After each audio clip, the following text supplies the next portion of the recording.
Hey, what's up guys? Today we're going to be working on Everybody Rise, which is Amy Sharp's brand new song. Now this song doesn't actually have any guitar in it, but it's got some pretty cool synth lines going on, which we're going to put onto the guitar, and it's going to sound really cool. So notice we've got a capo up on the 5th fret here. If you don't have a capo, it's not a huge issue. Just know that if you try to play along with the original song using the chords that I'm about to teach you, there will be different chord spots in the actual song, so it's going to sound wrong. But that doesn't mean you can't use these chords without a capo, just playing along with yourself, or with friends, or for your family, or anything like that. So we're going to start with our intro and verse line, and that sounds like this.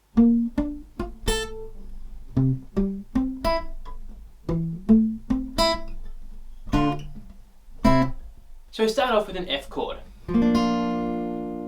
So we're going to pop our first finger on the 2nd string in the very 1st fret.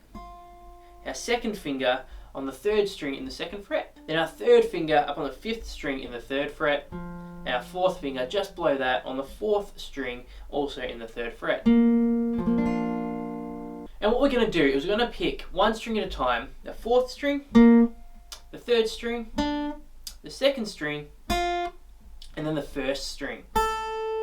Now because we're playing that open 1st string as part of the F chord, technically that makes this chord an F major 7, but you don't need to worry too much about that. So as I said, we're playing the 4th string, the 3rd string, the 2nd string, and the 1st string, one at a time.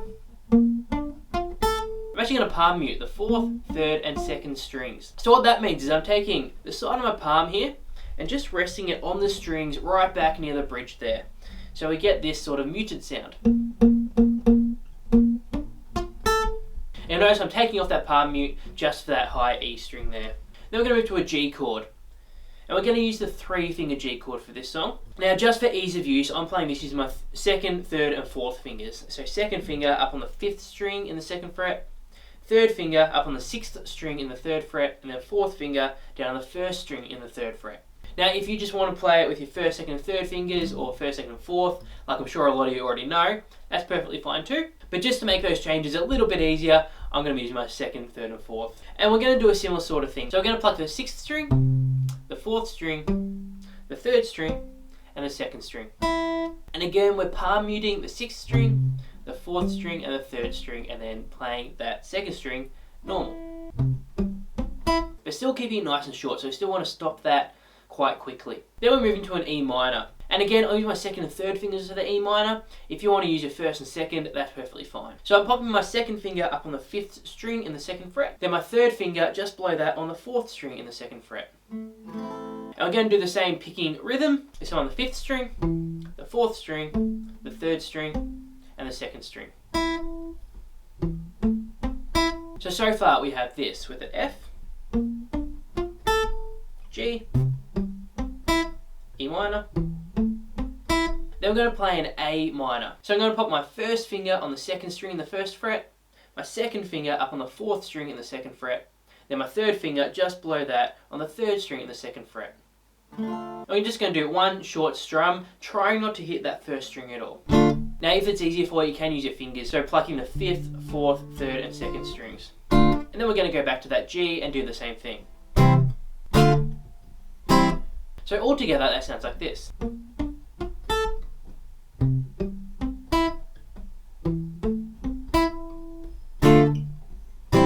And that's what we're going to play for the intro and all the verses. Then the chorus comes in and it's got a very similar part. But we want to build the dynamics and we don't have any other instruments to help us with that. So what I'm going to do is I'm going to stop palm muting and I'm going to let those notes ring into each other. So for the F, so I'm going to pluck the 5th string, the 4th string, and the 3rd string, and then do a big strum. Then we're going to go to that G. I'm going to do the same thing. So this time with the 6th string, 4th, 3rd string, and then the strum. And letting those plucked notes ring into each other. To the E minor. Again, this time I'm going to hit the 6th string, 4th, and 3rd string, and then a strum. To the A minor. I'm just going to add a couple more strums in there. It's up to you how you do this, but I'm just trying to lift the dynamics again, make it a bit louder, a little bit more full on for the chorus. And then to the G. And then we repeat that.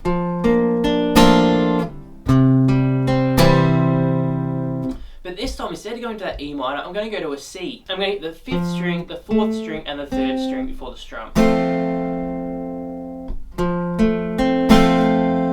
A minor and the G again. So that whole chorus sounds like this.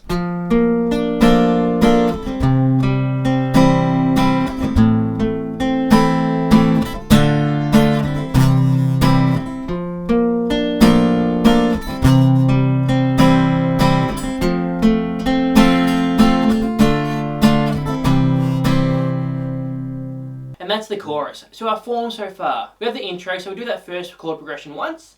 Then we have the first verse, and that's that chord progression 3 times. Then we have a single chorus, so exactly what we did there. Another verse where we do that first progression twice. Another chorus, which is a double chorus. So we do that whole chorus progression 2 times through. And then we get to a bridge. So what we're going to do at the bridge is just stick to those verse chords. But this song, we're just going to do a single strum on each chord. And we go through that progression 2 times.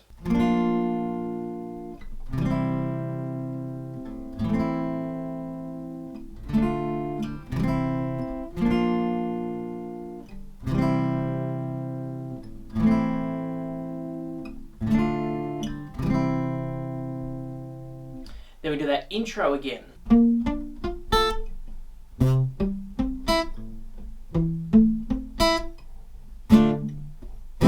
then back into the chorus for a double chorus. So again, we're doing that whole chord progression 2 times through. And then back into that intro 1 time as the outro. And there we have it, guys. That's Amy Shark's new song, Everybody Rise. Make sure to look in the description for the link to the full playthrough. And as always, leave any questions, comments, or requests in the comments below, and I'll make sure to get to them. Thanks, guys. I'm Sam. I'll see you next time.